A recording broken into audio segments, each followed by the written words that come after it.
Alright, this video, I'm going to share my opinion on what makes a martial artist based on my experiences in training.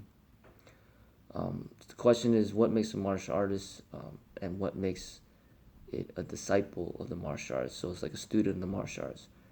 So when you call yourself a martial artist, it's like calling yourself like an advanced martial artist, or some people may say black belt, just somebody that has a lot of experience.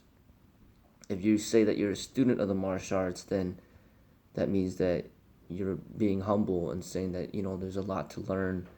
You might only have like a year of experience, or you're new to it, or just somebody who just feels you haven't reached your peak. People that have a desire for the martial arts, all it is just, first, you got to practice fitness. You got to be fit. Second, you have to know how to defend yourself. You have to know how to spar and be proficient at it based on your age and gender. So you even see it in combat sport. You got the women's division, like say Ronda Rousey and Amanda Nunes, they just fought, for example. They're good for their gender, for their age. But if you threw them against men, like pro boxers or pro fighters, they would get demolished. But it doesn't mean that they're not good. It just means they're good for their age and their gender. So, you might have somebody who's 80 years old that practices martial arts and he's good at sparring, but doesn't necessarily mean that you should pair him up with like a 20 or 30-year-old and expect them to win at all times. So, there might be somebody that weighs 100 pounds that's really good, but it doesn't mean he could always beat up somebody that's like 200 pounds. So it's all about your age, your gender, and your ability to defend yourself based on age and gender. You also should be very knowledgeable and skillful with weapons, all sorts of weapons. That's very important.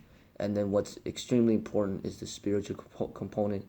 You need to be, you need to study Eastern philosophy, the ways of Tao, the teachings of Buddha, for example.